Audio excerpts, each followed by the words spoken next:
Abra sua Bíblia no texto de Lucas, capítulo 9, a partir do versículo 28. Nós temos pregado aqui uma pequena série sobre alguns ensinos de Jesus aos seus discípulos, alguns momentos bem especiais, onde Jesus amadurece ali a fé dos seus discípulos, a caminhada com eles. Há 4 semanas atrás, eu creio, há 3 semanas atrás, nós pensamos sobre o primeiro aspecto, que é o que você tem, o que tem nas suas mãos, o que você tem.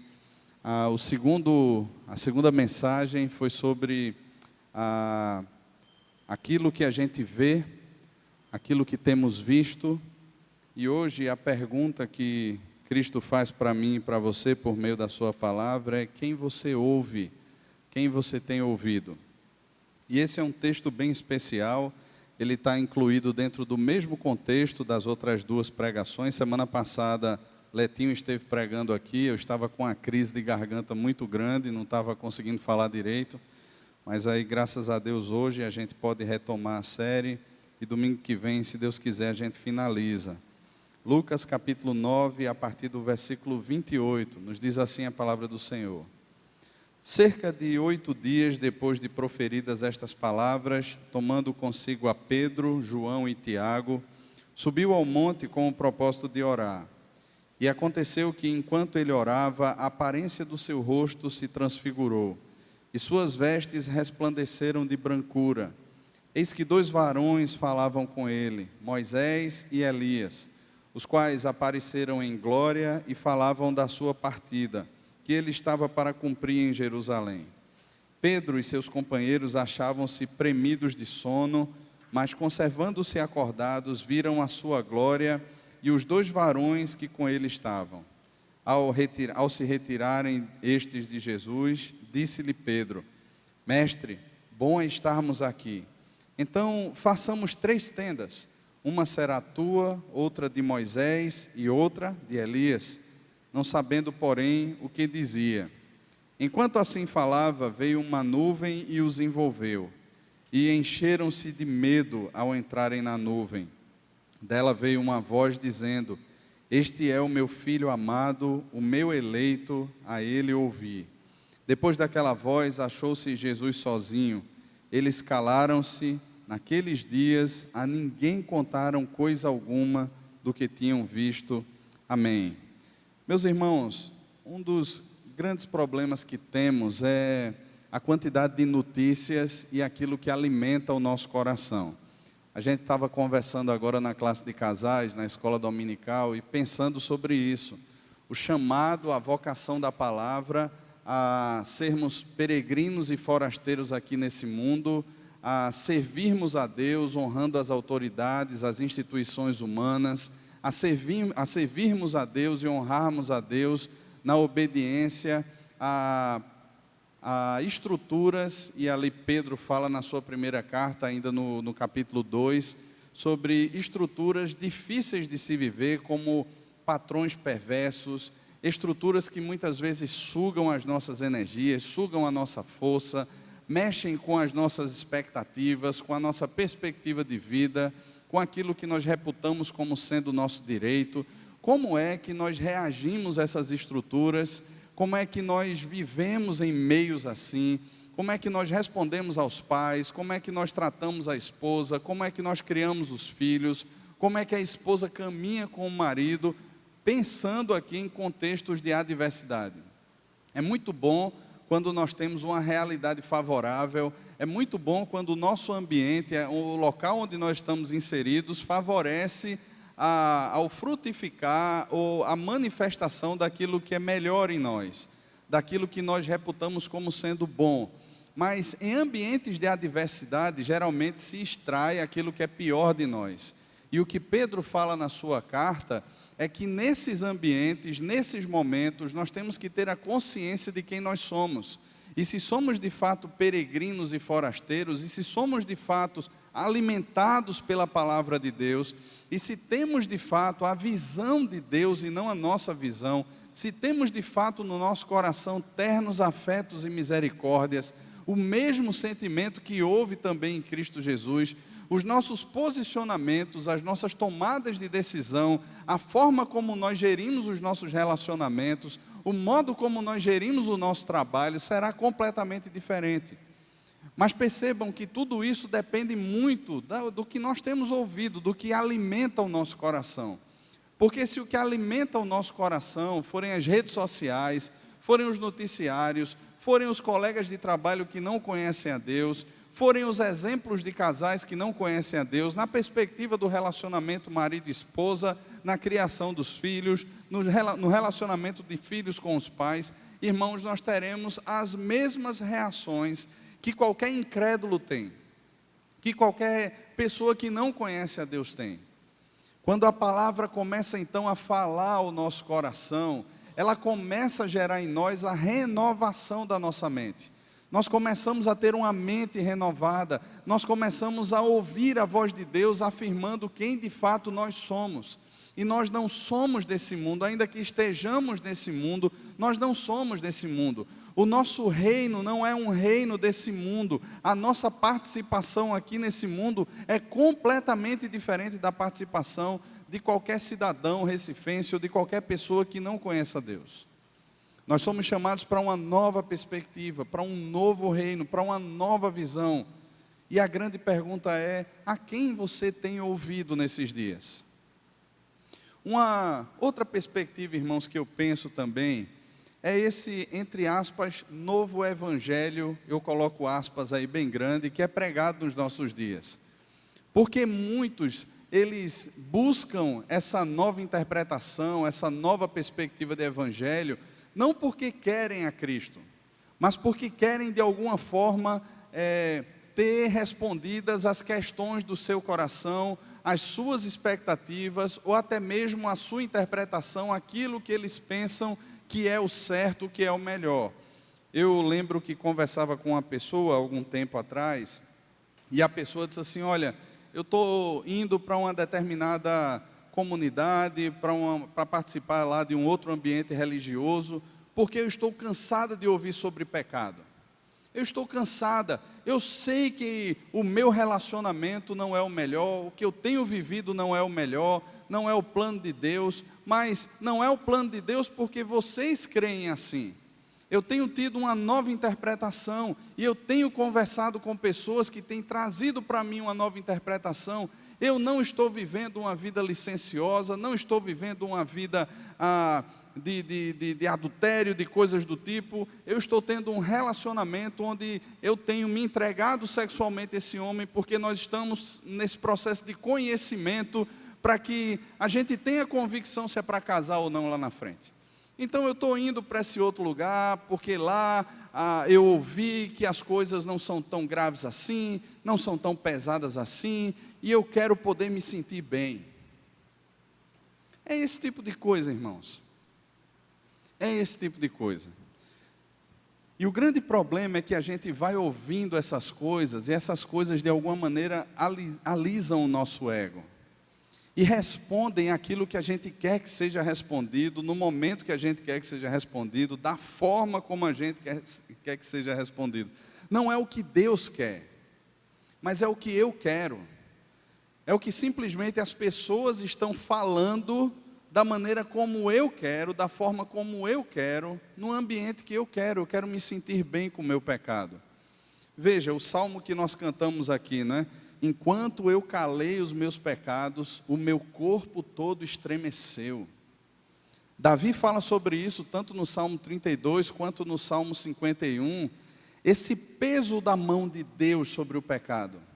Mas a gente sente esse peso da mão de Deus, o Espírito Santo gera essa consciência em nós, por meio da palavra de Deus, irmãos. Se eu saio desse ambiente onde a palavra de Deus é pregada, onde Cristo tem a primazia e fala, e vou para um ambiente onde o nome de Cristo é usado simplesmente para asseverar o meu pecado, eu durmo com a consciência tranquila.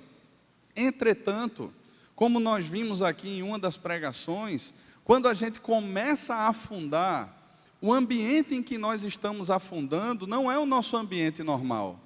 não é o nosso ambiente natural. Quando Pedro estava ali afundando, ele clama por Jesus, e Jesus prontamente estende a mão e resgata Pedro daquele ambiente. Porque aquele ambiente não era um ambiente de Pedro. Pedro era discípulo, ele não era peixe. Mas é interessantíssimo como a gente percebe nos nossos dias pessoas que estão afundadas, mergulhadas na lama do pecado e não clamam. E simplesmente se ambientam, começam a nadar, a respirar embaixo d'água, porque não são discípulos, são peixes. Jesus traz essa pergunta aqui, e Lucas começa no versículo 28 tratando sobre isso. Ele diz: cerca de 8 dias depois de proferidas estas palavras. Que palavras? As palavras que Lucas está falando aqui, elas começam do versículo 18 até o versículo 27, que foi o texto que nós lemos aqui no começo desse culto. E de forma bem resumida, do versículo 18 ao versículo 27, 4 coisas Jesus trata aqui com seus discípulos. A primeira delas é uma pergunta que Jesus faz aos seus discípulos. Ele diz: o que dizem os outros sobre mim? O que é que a multidão fala sobre mim? E durante essas exposições, essas séries, nós fizemos questão de trazer esse contraste entre aquilo que a multidão fala e entre aquilo que os discípulos de Jesus falam. Entre aquilo que as pessoas que simplesmente estão ali por causa do movimento, estão ali por causa de alguma coisa para fazer, ou de alguma coisa para receber, de alguma bênção que possam gerar na vida de outros e satisfaça aí o seu ego, ou de algum presente que possam receber de Cristo. A multidão, ela tem uma interpretação, ela tem uma visão sobre quem é Jesus. E os discípulos, eles têm outra visão. Eles têm uma outra interpretação, porque a eles está sendo revelado os mistérios do reino de Deus. Então, eles possuem uma percepção completamente diferente. E Jesus pergunta isso aqui: que dizem os outros que eu sou? O que dizem as multidões? E a percepção do povo era a seguinte: o versículo 18, versículo 19 vai falar isso para a gente. Uns dizem João Batista, outros dizem Elias, ou outro profeta qualquer. E não desmerecendo aqui o ministério de João Batista ou de Elias, mas Jesus é maior do que eles. Ainda que Jesus ele seja profeta, ele é maior do que qualquer outro profeta. E a percepção das multidões ou da multidão era apenas isso: ele é alguém, ele é um profeta, ele é um homem importante, ele é alguém que tem falado coisas, ele é alguém que tem curado pessoas, ele é alguém que tem feito alguns sinais, mas é um profeta.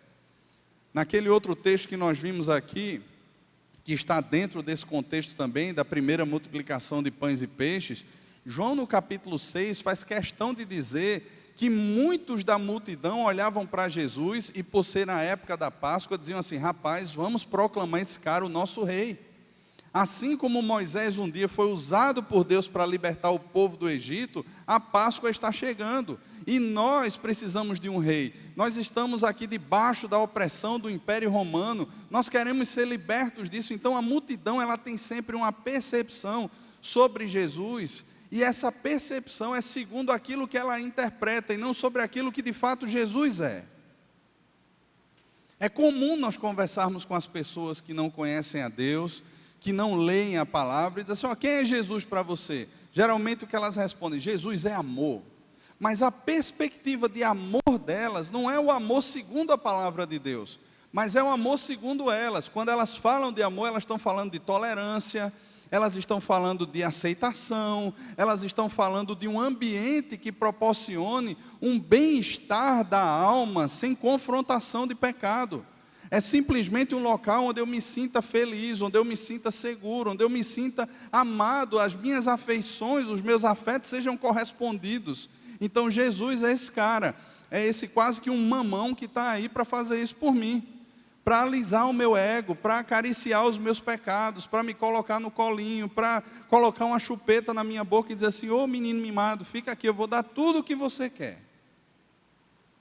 Vou lhe dar todo o ambiente que você nunca teve, toda a compreensão, toda a aceitação, toda a tolerância que o mundo não te dá, eu vou dar a você. Então é segundo essa visão de amor que o mundo enxerga que Jesus é amor. Então as multidões, elas têm a sua interpretação sobre quem é Jesus. Só que o texto continua, no versículo 20, Jesus olha para os discípulos e diz assim: E vós, quem dizeis que eu sou? Então Pedro aqui, ele fala, como é bem próprio de Pedro. Pedro é aquele cara que muitas vezes fala inspirado pelo Espírito Santo, mas também é aquele cara que fala antes do pensar. É aquela pessoa que fala alguma coisa e o pensamento parece que chega depois, mas as palavras já saíram. Então a gente vai perceber Pedro aqui fazendo uma declaração maravilhosa, e mais na frente, no texto que nós lemos aqui para a exposição, nós vamos encontrar Pedro falando uma coisa sem pensar. Então Pedro aqui, inspirado pelo Espírito, ele diz: tu és o Cristo de Deus. O Senhor não é apenas um profeta, o Senhor não é apenas um rei, segundo as perspectivas humanas, mas o que tem sido revelado para nós é que tu és o Cristo de Deus, tu és o Messias. Só que essa relação, irmãos, estava sendo amadurecida, assim como é a caminhada de Cristo conosco. Nós não somos os mesmos, ou não deveríamos ser os mesmos, de um ano atrás. O normal na vida cristã é você ir amadurecendo à medida que você caminha. É estranho pessoas que estão há muitos anos dentro da igreja e não amadurecem, e não crescem na fé, e não têm uma perspectiva de vida diferente, um aconselhamento diferente, um envolvimento ministerial diferente, um relacionamento familiar diferente. Porque o que é que tem ouvido? O que é que de fato tem enchido o coração? Se é a palavra de Deus, irmãos, existe essa renovação da mente, esse amadurecimento da fé, e a gente vai mudando. A forma como eu caminho, a forma como eu me relaciono com as pessoas, a forma como eu trato no trânsito, a forma como eu estudo, a forma como eu trabalho, a forma como eu vivo, ela vai sendo transformada pela palavra de Deus. E isso faz parte do nosso amadurecimento. Aquele que começou a boa obra em nós, Filipenses 1,6, há de completá-la até o dia de Cristo. O que Paulo aponta aí é uma obra que ela é progressiva nesse sentido. O que ele fala em Romanos 12, versículo 2, é que existe uma renovação da nossa mente. E por causa dessa renovação, nós conseguimos perceber o que é a boa, agradável e perfeita vontade de Deus. E não é simplesmente porque chegou um emprego novo. Aí a gente diz assim: a vontade de Deus é boa, perfeita e agradável. Porque eu troquei o carro, a vontade de Deus é boa, perfeita e agradável. Mas a vontade boa, agradável e perfeita de Deus é a entrega do nosso corpo como sacrifício vivo, santo e agradável a Deus. É quanto mais de Cristo nós temos em nós e quanto menos de nós mesmos está em nós. É quanto mais de Deus reina no nosso coração e quanto menos de nós mesmos. Essa é a boa, agradável e perfeita vontade de Deus, e esse é o culto racional que Deus requer de nós. É quando Ele domina completamente sobre as nossas motivações, sobre as nossas intenções, sobre o nosso coração. É quanto mais dele é refletido no mundo e quanto menos de nós. E nessa caminhada, Pedro começa a perceber isso junto com os outros discípulos. Tu és o Messias de Deus. A partir do versículo 23, a partir do versículo 22, Jesus começa a falar que o que Deus já tem mostrado a ele é que o ministério de Jesus, ou que o tempo de Jesus, ele está se afunilando. Jesus inicia agora uma caminhada para Jerusalém, e a gente sabe o que é que vai acontecer em Jerusalém. E é isso que tem sido revelado. Jesus diz a ele: olha, é necessário que o Filho do Homem sofra muitas coisas, seja rejeitado pelos anciãos, pelos principais sacerdotes e pelos escribas, seja morto e no terceiro dia ressuscite. Veja, o que Jesus mostra para os seus discípulos é que o caminho que o aguarda é um caminho de sofrimento, é um caminho de rejeição, é um caminho onde as pessoas irão negá-lo, onde as pessoas o matarão, onde as pessoas rirão de tudo aquilo que ele falou. Olha, cadê aí? Você disse que em 3 dias destruiria o templo e reergueria. Cadê você? As pessoas zombariam de Jesus. Entretanto, no terceiro dia, ele ressuscitaria. E é dentro desse contexto que Jesus olha para os seus discípulos e diz assim: olha, se alguém quer vir após mim, a si mesmo se negue, dia a dia tome a sua cruz e siga-me. Qual é o caminho que Jesus está percebendo, ou que o Pai está revelando para Jesus? É o caminho do sofrimento. E Jesus agora olha para os seus discípulos e compartilha esse mesmo caminho com seus discípulos. Olha, se vocês de fato querem me seguir, se vocês de fato querem vir após mim, Saibam que o caminho que está reservado para mim e consequentemente para vocês, não é o caminho do pão e do circo, mas é o caminho do sofrimento.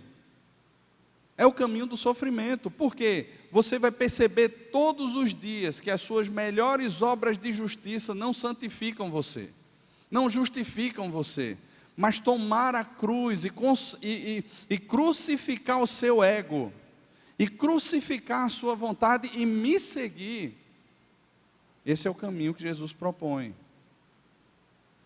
Então, é dentro desse contexto aqui, irmãos, que Lucas inicia dizendo, olha, cerca de 8 dias depois, Mateus e Marcos, eles vão dizer 6 dias depois. Lucas diz cerca, que Lucas não dá um dia preciso, mas é aproximadamente entre esses dias, 6 a 8 dias. Jesus, então, depois de ter proferido essas palavras, de ter tido essa conversa com seus discípulos, de ter falado sobre o caminho do sofrimento, o caminho da cruz, o negar-se a si mesmo, o que dizem as multidões, o que vocês dizem, Jesus então chama os seus discípulos, Pedro, João e Tiago, para um tempo de oração.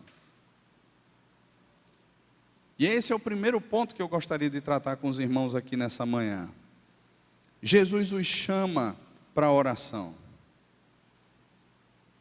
O propósito central, irmãos, desse texto aqui, é subir ao monte com o propósito de orar. Diante da notícia de que o caminho para Jerusalém é chegado, de que o sofrimento se aproxima, Jesus não olha e diz assim, tá bom gente, vamos ter aqui as melhores estratégias para como eu irei sofrer menos nesse percurso.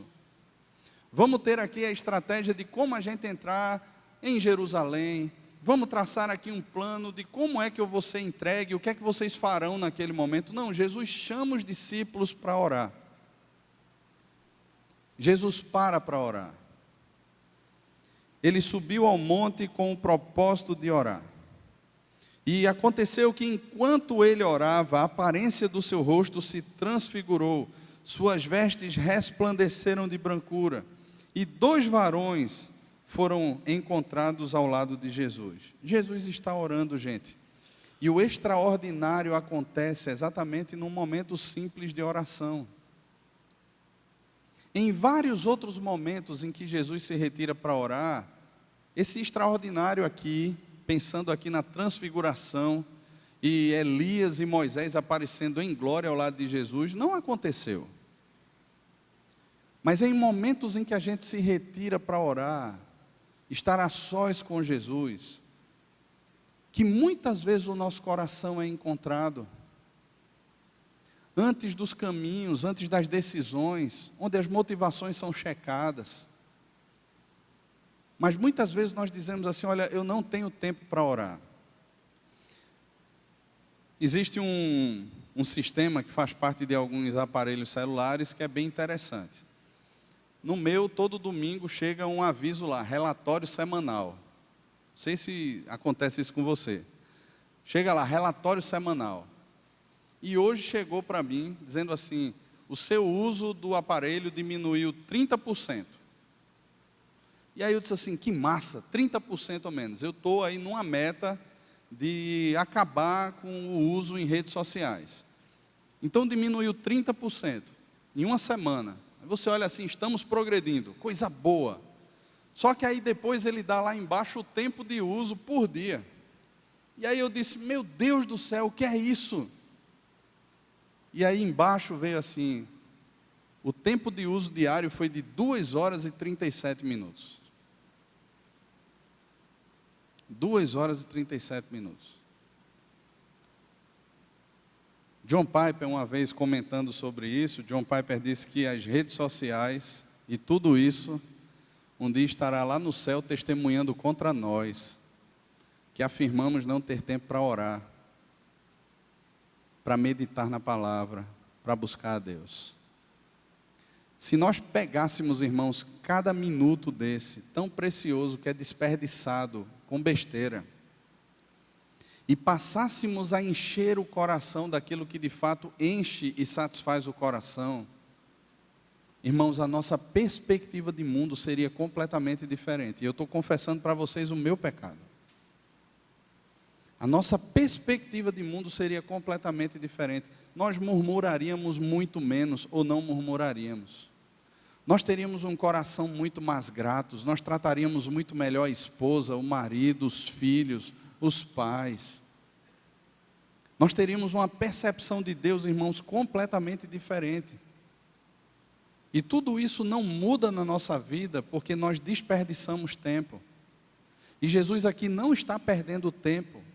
Jesus chama os seus discípulos para orar. Antes de escolher os seus discípulos, Jesus passa a noite, a madrugada inteira orando. Lá no final, quando Jesus está no Getsêmani, ele chama os seus discípulos para orar. E uma coisa parece que comum aqui nas orações de Jesus. Parece que o tempo de oração com Jesus, para os discípulos lá, era um tempo bom, sabe para quê? Para dormir. Tanto lá no final, no Getsêmani, eles dormem, quanto aqui eles estão pregados de sono. Estão lutando contra o sono. Talvez não fosse o culto mais animador, o momento de celebração, e a gente inventa tudo, né?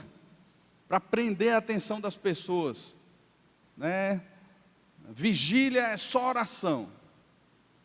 Não, mas o povo dorme, o povo não vem se for só oração. Então vamos fazer o seguinte, vamos colocar vídeo, vamos encher de música, vamos fazer isso, vamos fazer aquilo outro.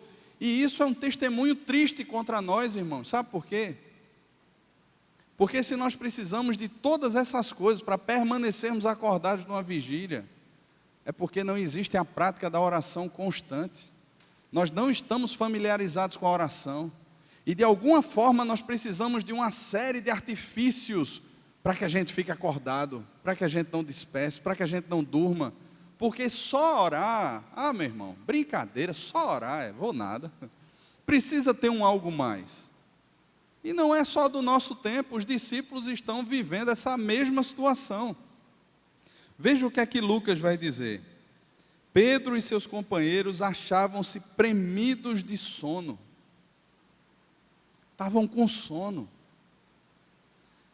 E não estavam entendendo perfeitamente, com toda a clareza, o que estava acontecendo ali. Irmãos, Moisés e Elias aparecem ali e estão conversando com Jesus. E o diálogo deles falavam com ele, Moisés e Elias, sobre a sua partida, o que estava para se cumprir em Jerusalém. A gente não sabe como foi que eles perceberam que era Moisés e Elias.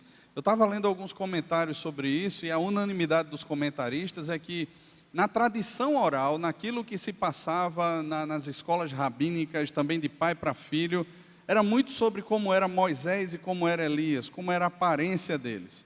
E ali ficou claro para Pedro, João e Tiago, que quem estava conversando com Jesus era Moisés e Elias. Eles sabiam que era. Mas por que Moisés e Elias? Abra sua Bíblia em Lucas 16:16.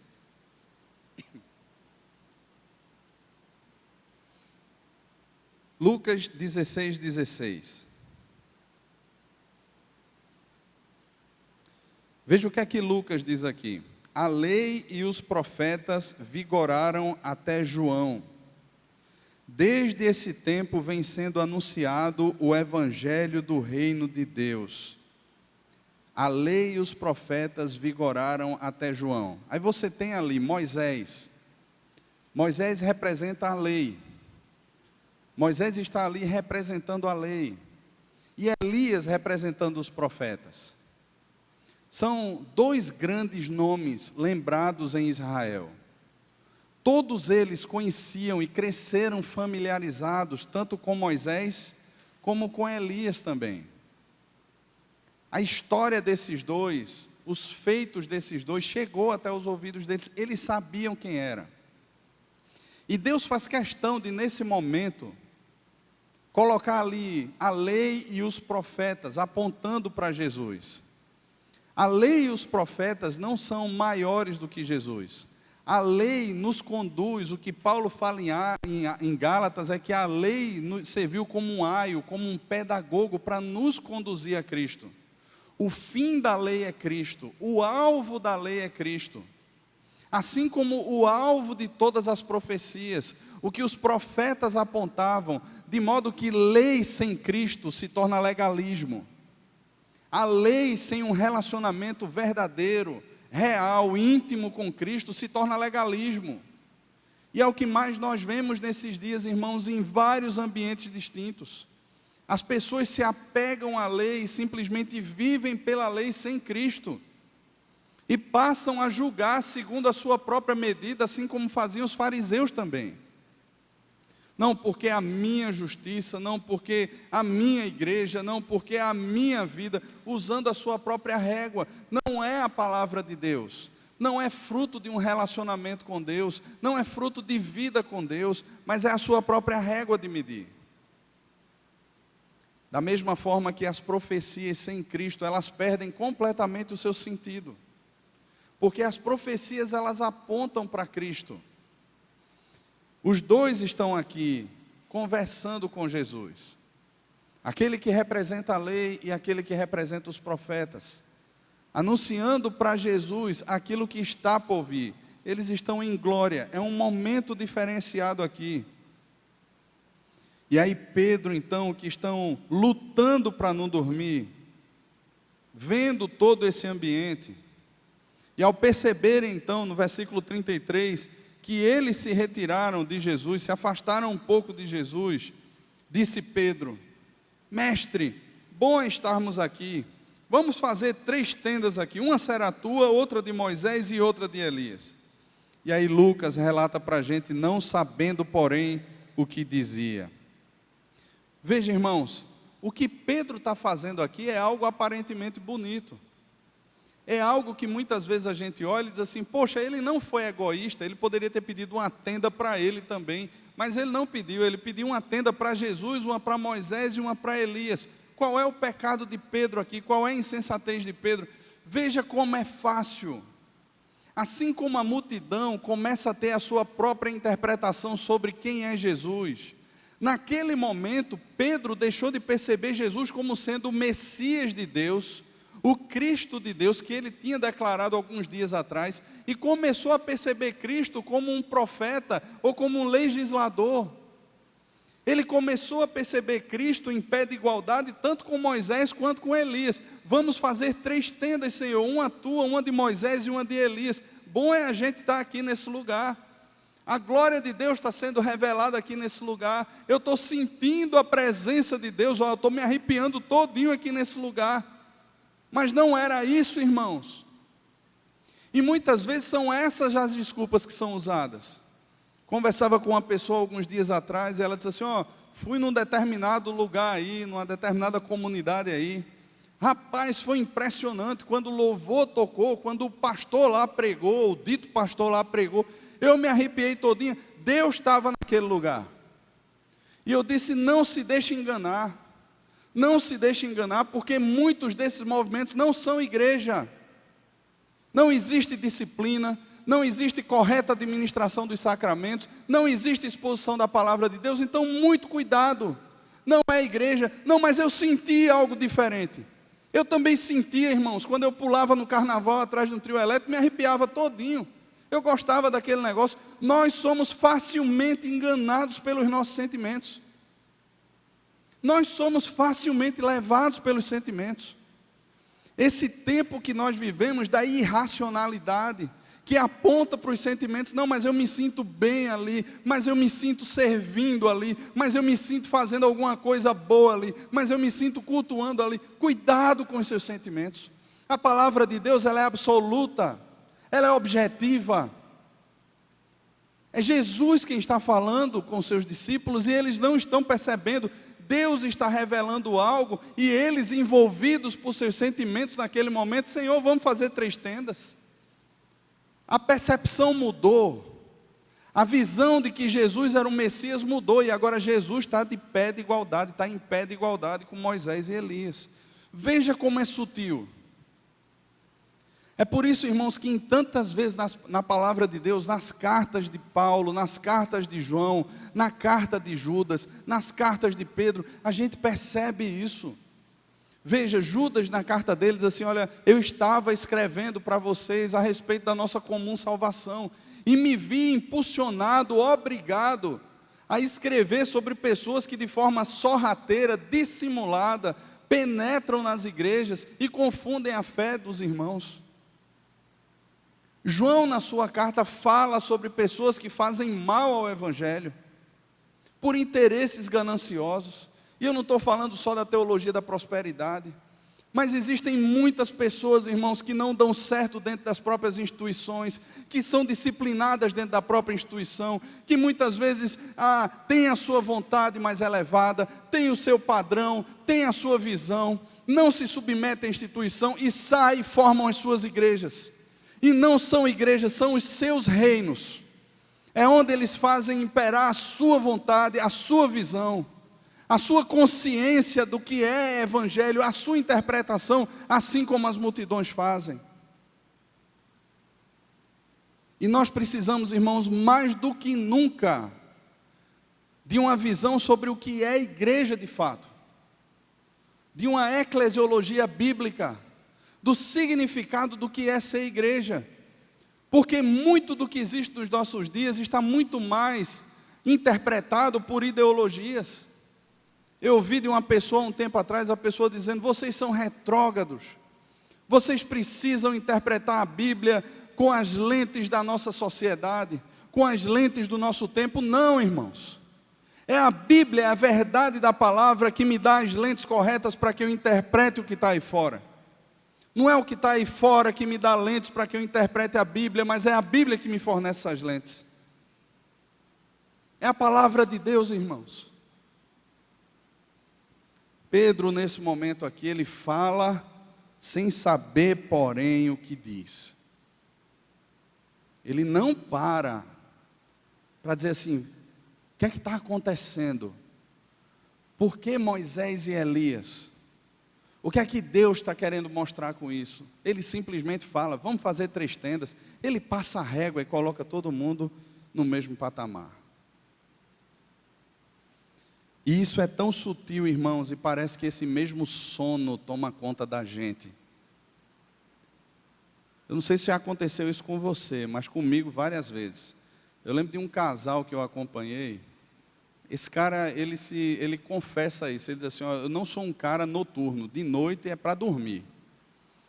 E aí, assim, eu lembro que nos encontros da gente, que a gente fazia de acompanhamento enquanto eles eram noivos, aí a noiva estava lá acordada e ele lá, daqui a pouco estava cochilando. Aí ela batia esse lindinho acorda. Os sogros agora sabem quem é. Fazia lindinho acorda. Aí lindinho acordava. Mas ele cochilava, que era uma beleza. E às vezes assim, no susto, quando acordava, ele vinha com um assunto, né? Eu dizia: quem está falando isso? E parece que a gente é tomado pelo mesmo sono e reage da forma como Pedro reagiu aqui, né? Sem pensar, a gente vai e embarca nesses negócios e mergulha nessas lamas que aparecem por aí nos nossos dias, afirmando que são aquilo que não são e enganando muitas vezes o coração daqueles que estão sonolentos e mergulham nessas águas tortuosas, assim sujos como o rio Capibaribe que a gente tem. Mergulham pensando que a coisa é boa. A partir do versículo 34, ou a partir do versículo, isso, a partir do versículo 34, a gente tem uma mudança aqui. Veja o que é que acontece. Enquanto ele falava, Jesus nem responde a Pedro. Quem vai responder isso aqui é Deus. Enquanto Pedro está lá falando o que não sabe, uma nuvem vem e envolve todos eles. E aí eles se encheram de medo. A palavra medo aqui que é colocada é literalmente fobia, no grego, né? Eles estão cheios de pavor, o corpo todo tremendo. E eles olham para aquele espetáculo lá, né? Que nuvem é essa? A densidade daquilo, eles não conseguem enxergar nada direito. E eu fico pensando, irmãos, nessas visões assim que a Bíblia deixa, assim, relata para a gente. Porque imagina, antes eles estavam vendo a face de Jesus resplandecendo ali. Mateus chega a narrar que nenhum lavador lavaria as roupas de forma para que ficassem tão brancas. Jesus ali resplandecendo, aquele ambiente de tanta clareza, de tanta luz, de glória, né? Elias e Moisés, e agora esse peso, né? Essa escuridão toma conta, essa nuvem vem e faz com que os meus sentidos, eles fiquem perdidos. Eles não conseguem mais perceber com clareza as coisas. E aí o que é que acontece? O pavor toma conta. O medo toma conta.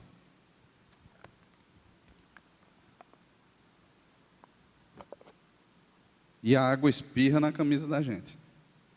O pavor toma conta.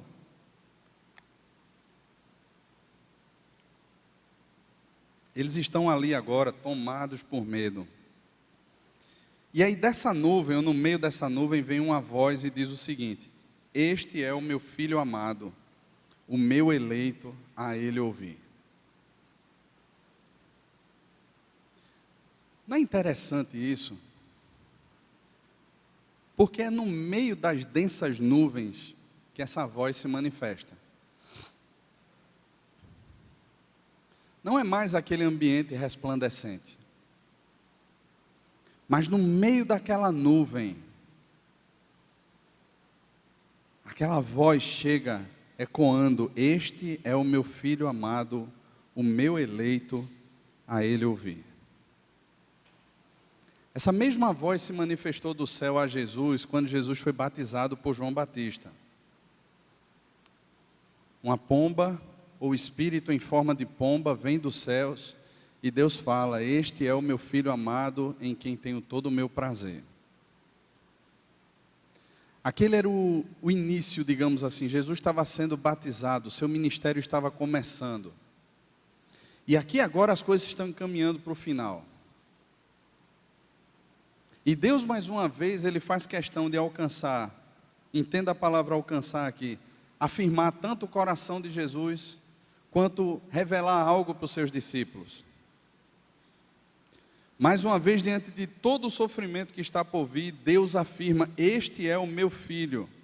E a palavra eleito aqui, ela é a palavra, vem da palavra ágape, é a palavra meu amado. Meu amado, é o meu filho amado. Deus está dizendo a Jesus: você vai passar por tudo isso, mas o meu amor por você permanece o mesmo. Você é o meu filho amado. E ele olha para os discípulos, aquela voz se direciona aos discípulos, dizendo assim: a ele ouvir. Quer dizer então que eu devo desprezar a lei e os profetas? Não. Mas você deve perceber que a lei e os profetas, eles cumprem um propósito, eles apontam para Cristo. Eles apontam para Cristo. E Deus está dizendo assim, ó, ouçam a Ele. Ele é maior do que Moisés. Ele é maior do que Elias. Ouçam-no. Não ouçam as interpretações da multidão. Não ouçam e sejam levados pelos sentimentos de vocês. Ouçam a Cristo. E depois de ouvirem isso, irmãos, o versículo 36 diz que depois daquela voz, achou-se Jesus sozinho. É como se aquela nuvem fosse dissipando e Jesus aparecesse diante deles sozinho. E ontem de tarde, depois que eu meditei nesse texto, eu não tinha pensado nesse aspecto. E aí eu fui fazer uma caminhada, e eu disse assim: Jesus ficou sozinho. Por que é que eles fazem questão de dizer que depois Jesus ficou sozinho? E eu fiquei, irmãos, pensando, e algo veio assim no coração. O que é que você precisa mais? Ou de quem que você precisa mais? Quem você precisa ouvir mais? Se Jesus não basta para você, outras vozes você precisará ouvir. Que dê significado a você, que dê sentido a você. Talvez a gente precise ouvir a voz do ministério eficaz. Olha, aqui você vai fazer muita coisa. Aqui você vai participar de muita coisa. E aí talvez a gente diga assim, agora sim, essa voz aí satisfez meu coração, vou segui-la. Talvez a gente precise ouvir a voz da tolerância. Talvez a gente precise ouvir a voz do legalismo. Talvez a gente precise ouvir alguma voz que de alguma maneira cale o nosso coração, cale as vozes do nosso coração. Entretanto, Jesus está sozinho. A Ele ouvir. Não tem mais ninguém. Não tem mais ninguém. Não tem a multidão ali. Não tem o seu coração e os seus sentimentos ali. Jesus está lá. A pergunta é, irmãos, só Jesus, Ele é suficiente para você? Quando os reformadores, eles afirmavam a suficiência de Cristo, eles estavam afirmando, irmãos, que só Jesus nos basta. Nós não precisamos de outro mediador. Nós não precisamos de um ministério que nos afirme. Nós não precisamos de uma série de artifícios que as pessoas aí fora precisam para que de alguma maneira se sintam afirmadas, se sintam parte de alguma coisa, se sintam participantes de alguma coisa. Irmãos, nós não precisamos, sabe por quê? Quando a nuvem sai, quem está lá sozinho é Jesus. E a pergunta é, Jesus é suficiente para você? Jesus basta para você? É essa imagem que acontece aqui. Nos outros evangelhos, tanto Mateus como Marcos, Jesus olha para eles assim, olha, não comentem nada sobre isso. Aqui Lucas diz que eles se calaram. E naqueles dias, a ninguém contaram coisa alguma do que tinham visto. Parece que alguma coisa aconteceu agora no coração dos discípulos. Eles não estão mais precipitados com as palavras e com as suas interpretações. Eles se calaram. Pararam para refletir, para pensar, para meditar em tudo aquilo que havia acontecido. Eu creio que aqui é a mesma consciência que os bereanos tinham. Eles paravam para comparar escritura com escritura. Pararam para orar. E eu creio, irmãos, que nós precisamos disso. A sós com Jesus. Com a sua palavra. Com o seu Espírito. Em oração. Nós precisamos disso. Nós nem conhecemos a Escritura e muito menos o poder de Deus. E é por isso que muitas vezes a gente se perde. A gente se perde valendo. A gente se entrega a qualquer tipo de caminho, qualquer luz que brilha, qualquer fumacinha, qualquer coisa que aparece, a gente se encanta. Qualquer discurso, a gente não para confrontar os discursos, o que as pessoas vêm falar com a gente com a palavra de Deus. A gente simplesmente aceita os discursos. A gente não busca o irmão. A gente simplesmente aceita. Ou então a gente varre para debaixo do tapete. Mas a gente, nesses momentos cruciais, a gente não para, irmãos, para ter o mesmo movimento que Jesus teve, que nos ensina. Ora. Busca a Deus, a sós com Jesus, busca ouvi-lo, porque quando nós ouvimos de fato, irmão, Jesus por meio da palavra, nós faremos as melhores escolhas. E não é uma questão de ganhar mais ou ganhar menos, de ter a minha justiça prevalecendo ou não, mas nós faremos as melhores escolhas.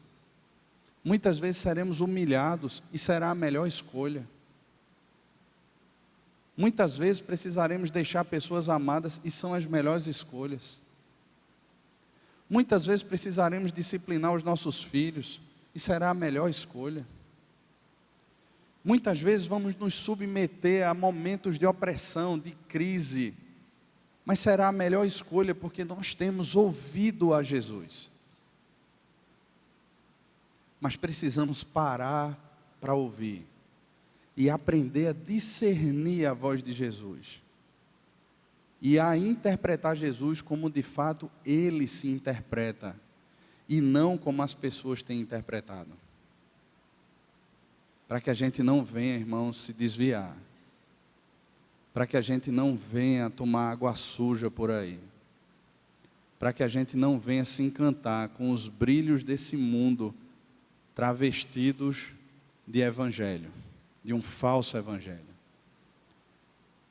A multidão tem sua interpretação.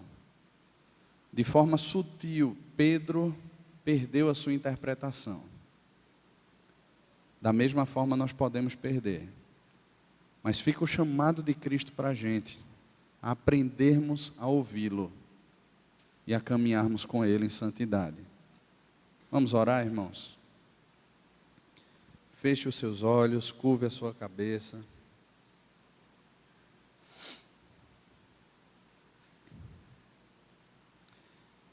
E de repente está na hora de fazer essa pergunta para o coração. Só Jesus tem sido suficiente para você? Só ouvir Jesus basta para você? Ou você precisa de mais alguém, de mais alguma coisa que dê valor, que dê razão, sentido, segurança, significado para você? Porque se você tem buscado em outras pessoas, em outras coisas, o que só Jesus pode dar a você, saiba que o caminho em que você está é um caminho de morte. Pode ter toda a aparência de coisa boa, mas não é bom. Não é bom. E eu dou graças a Deus, porque para aqueles que são discípulos, ainda que muitas vezes a gente fale e reaja sem pensar, sem saber o que é que a gente está fazendo ou dizendo, essa voz do céu brada dizendo: olha, Jesus é o meu filho amado, o meu eleito, ouçam-no. Essa voz vem no meio de uma nuvem às vezes, ou muitas vezes com aquele ventinho suave, e fala ao nosso coração, nos chamando de volta para Cristo. Senhor, muito obrigado, Pai, por Tua bondade, por Tua graça, por Teu amor, Senhor, que se apresenta para nós, como essa voz que naquele dia falou aos discípulos e hoje nos fala, chamando o nosso coração para ouvirmos o Senhor. Como precisamos, Pai, aprender do Senhor, que é manso e humilde. E como consequência disso, encontrarmos descanso para nossa alma cansada. Como precisamos parar e refletir, meditar. Como precisamos abrir mão dos sentimentos, Pai, a não sermos conduzidos por Ele, para sermos conduzidos pelo Senhor. Obrigado por Tua palavra, obrigado pelo Espírito da verdade. Continua a falar conosco, a ministrar o nosso coração e a nos abençoar. Faça-nos Te ouvir, Senhor, só ao Senhor, a ninguém mais, no nome de Jesus. Amém, amém.